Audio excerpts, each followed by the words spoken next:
Hello and welcome. I am Light, and this is my channel. Today, I'm going to tell you a story, paranormal story, that I've never told here on this channel before. I have alluded to it as being the first time I ever used a Ouija board, but I've never gotten into the story. So, sit back, get cozy, but before you do that, please give this video a thumbs up. If you're not subscribed, please do so. Totally free. You'll be notified when my content goes live. Here we go. When I was about 20 years old, I moved into this house, and it was a very large home, 7 bedrooms, 8 baths, jacuzzi downstairs, a pool room, very large home. And I shared it with um, my son, who was very young at the time, had to be about 4, 5, might have been 21. And my best friend in the whole world, um, she was the kind of friend that you could tell anything to, and she would, you know, never ever betray you. She unfortunately passed away. I had 2, 3 more roommates other than that. The man who owned the house, his son, and his best friend. Okay, so one night, my best friend comes home and she wants to use the Ouija board. She bought one. I had never used one before, but growing up in a very evangelical home, um, I was very nervous about the idea of that. But, you know, I was also 20 or 21, so we do things. So her and I, we light candles. Everybody's in bed, and we sit upstairs. This is a 2-story home. We sit upstairs and we start to ask the Ouija board questions. I figured that the Ouija board was, you know, a joke. You know, when kids used to do it at sleepovers and things like that, nothing ever happened unless there was a movie made about it. And I figured, pretty safe. One of us is going to be moving this thing, right? And then it started moving, and my fingers were barely touching it, and her fingers were barely touching it. And I made absolutely sure, because I didn't want to be scammed by my best friend. Not that she would do that, but it's a psychological thing, I think, when you're using a Ouija board. That um, they say that some people actually do control it without realizing they're controlling it and whatnot. So, not that she would have done it to me on purpose, but it's moving. We ask if it's here with us, and it says yes. We ask what its name was, and it gave us its name. And it was a young boy, about 8 years old. I'm not going to say the name. So we asked all kinds of questions. Um, if the boy had lived here, and he said that he had lived on the land, that the land that this house was on, he had lived on there. not particularly in this house. And he told us some things. He told us his mother's name, told us his sister's name, and his father's name. He told us what school he had gone to. And uh, it was really strange because while we were doing it, I felt almost disassociated, like kind of like I was dreaming it. And later, my best friend Cheryl, she said she felt the same way, and she had brought that up to me without me bringing it up to her. And by the way, I'm having allergies issues right now. So if one of your first inclinations is to write me and tell me that my voice is weird, you don't have to. You can stop right now. So we talked to it that day, him, whatever, and put the Ouija board away, go to bed. Nothing weird happens. It doesn't feel scary. A couple days later, we get it out again. We asked if this boy was here. He said yes. And he went into some details about how he died, and how he died was a horrific murder involving a sharp instrument. And he said that he wanted his parents to know where he was. And it was, again, very, felt very dream-like. But we wrote down everything that we had been told. And the following weekend, everybody was in the house. My son slept in the downstairs bedroom, and he woke up crying. And I went down there, and he said to me that a little boy came and was talking to him. And the two of the other roommates, the son and his best friend, who were about my age as well, they came in and they were listening to him tell a story about how a little boy came in and was talking to him, and he was scared. And they were not aware that we had used the Ouija board,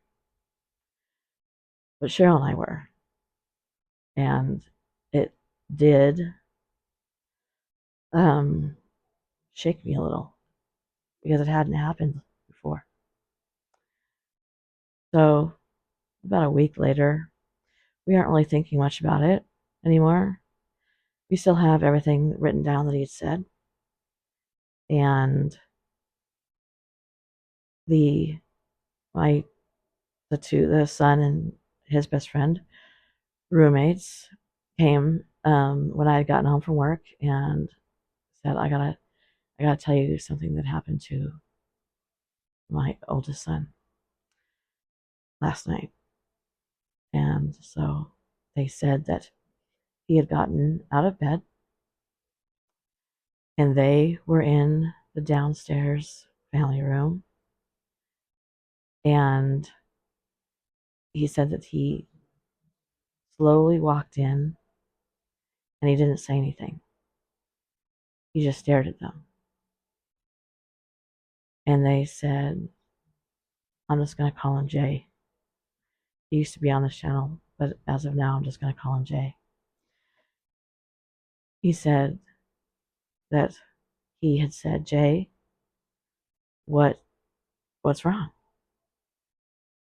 And my son stared at him. So he said that him and his best friend were a little freaked out about that, to have this kid, standing there staring at them. And so the other one, who I'm going to call D, said, Jay, you need to get back into bed. And my son put his arm out and he pointed to them and he said, my name is, and he said the boy that we had spoken to on the Ouija board. He said that was his name. At this time, my son was about five years old. So when he told me that what had happened, Cheryl was in her bedroom and I had her come out and I said, you gotta have C. Is C is the friend of the son. I said, you gotta have C. Tell you what happened last night with Jay. So we went through the whole thing and he told her the exact same thing, and I swear to God, she went white. Like all the blood drained out of her face. And she looked at me and the guys were like, what? What? What does that mean? And we didn't tell them about the Ouija board because, I mean, by this point, it seems scary. A couple days later, Cheryl and I had been talking about this, regularly at this point. What should we do? What is happening? What's going on? Should we get back on the Ouija board? And I was like, hell no, I'm not getting back on the Ouija board. And that night I went to walk downstairs to put my son to bed. And when I got, it was one of those like a dog leg stairs, like you go down the stairs, you hit a landing, and then you turn and you go down the stairs, and then there's the final landing. I put my foot on the top of the stair. This is stairs that I went down every day, multiple times a day, and I felt this shove on my shoulder blades. Could feel the hands and shoved me down the stairs and into the wall that was next to that first landing. Hit the wall with my face. And of course the roommates all came around like, what happened? Are you all right? What happened? And I said I was pushed. And two of them not understanding what I'm talking about, and Cheryl knowing what I'm talking about, she just ran down. They ran to help me, make sure that I hadn't broken anything or I just had scrapes. But Cheryl and I thought this we can't go on like this. So what we decided to do, because this is back in the old days, we decided to go to the library, the public library for the city, not like a local library, the big one. You know what I'm saying? Not like your community library. So we went to the library and we started looking for articles. Is it called microfiche? Forgive me if that's not what it's called, because that's a pretty old saying. We started looking through this, looking for his name, and looking at the property records for where that house was currently standing. And we found photos of the house that used to be there, much smaller, very small house.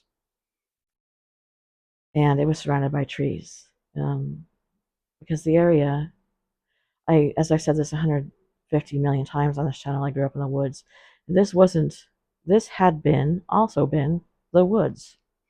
I had gone to middle school right down the street from this house, and I took a class, a survival class. This is so funny compared to what school is today, where we went into the woods and learned how to dig holes and build fires and, like trap things, which came in later.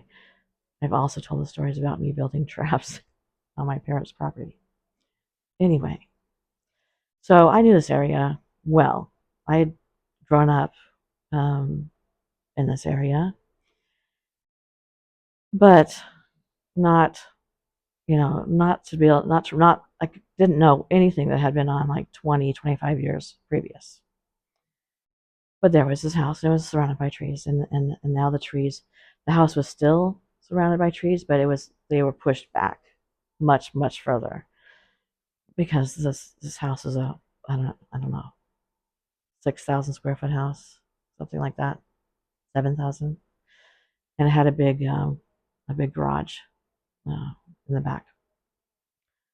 So we saw the house, and we were like, oh well, there was property on here before, and the picture was that this little boy had gone missing, and there was a picture of him and his family in front of this house, showing the boy and what he looked like.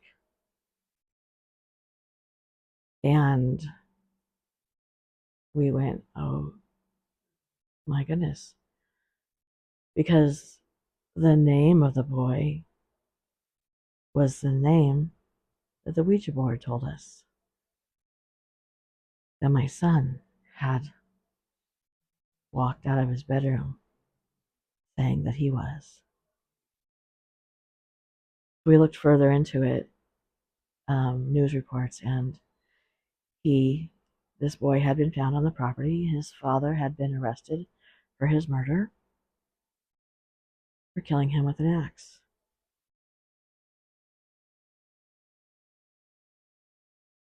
So, as for the violent pushing, I don't believe that would have been a young boy. I think maybe the energy of the father, possibly, who apparently was besides the obvious, was very violent and had abused his child and his wife um, for years. And that is when we decided we would never use a Ouija board again. Of course, if you've been around, you know that I did. And that didn't go so great either. But it wasn't nearly as complicated and scary as this instance was. We stopped by a Catholic church